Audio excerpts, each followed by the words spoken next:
youths identify that they might be in a toxic relationship with somebody that might lead to domestic violence? Somebody that's hitting you. Person that want to knock you upside your head, person that want to slap you, you know what I'm saying? Person want to break your ribs, bust your lips, you feel me, break your nose, anything like that. Someone who attempts to make you believe that hitting you is cool. I always been like this. I'm the one that been outside like, hey bro, don't do that. You feel me? I'm just keep it all the way a buck. And it's definitely, like I said, it's not something that you should turn away from. It's not something that you should shy away from. At the same time, you gotta want to leave. So a lot of the solutions start with community, even though you asked me that before and I didn't go all the way into it, but the community being involved and making sure that you're transparent, because also with domestic violence, sometimes we see the aftermath. What's the root of it? So, and I touch up on it on this project, Therapy in the Ghetto. It's definitely not an easy subject, but it's definitely relevant. What are some solutions that you might suggest for someone who's enduring domestic violence? That's a good question. Solutions to domestic violence: people keeping their hands to themselves and understanding when you're crossing a line, or knowing when you're potentially antagonizing somebody that may become violent, or identifying red flags that could prevent it from escalating. You know what I'm saying? Love don't hurt. I know it sounds cliche, and I do also understand there's some people who just have toxic relationships. So it's a difference between domestic violence and then toxic relationships. I grew up around toxic relationships. You know what I'm saying? I seen men and women both engaged in physical combat. It was like I seen women pull out all type of stuff and initiate it, and then the men respond. And I know that in the media, it's usually one-sided. But that's a difference to me between domestic violence and then just toxic relationships. Toxic relationships is more like Mr. and Mrs. Smith, you feel me? Two people trying to kill each other all the time, but they love it there. And then the domestic violence is one-sided. I'm saying it's a one-sided situation. And solutions: leaving before it starts if possible, again, if you see the red flags, and not being afraid to start over.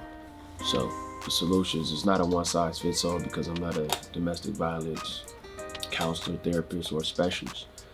But I do come from environments where it does happen. When you look at the United States of America as a whole, domestic violence is definitely prevalent. Unfortunately, many women have lost their lives to the hands of the abuser.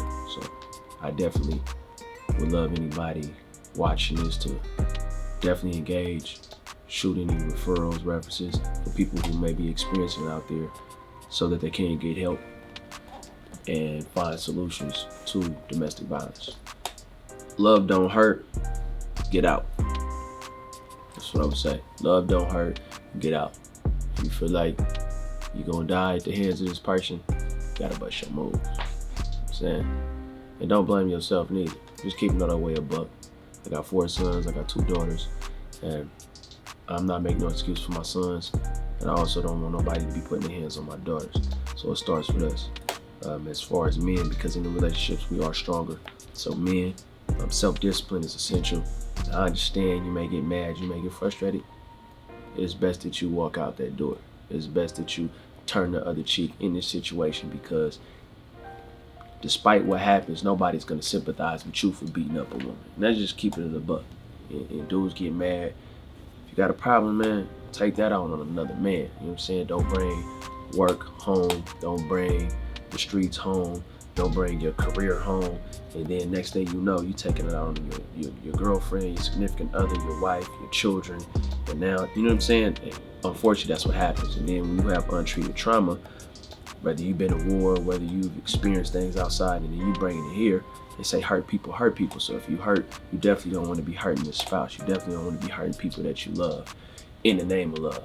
It definitely ain't cool. So decompress. You had a long day at work, you had a long day outside, maybe you was gambling, whatever the case may be, it didn't work in your favor.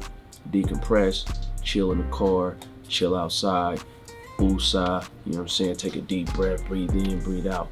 And don't take that out on your spouse, man. That's definitely, that's grade A, top tier sucker shit.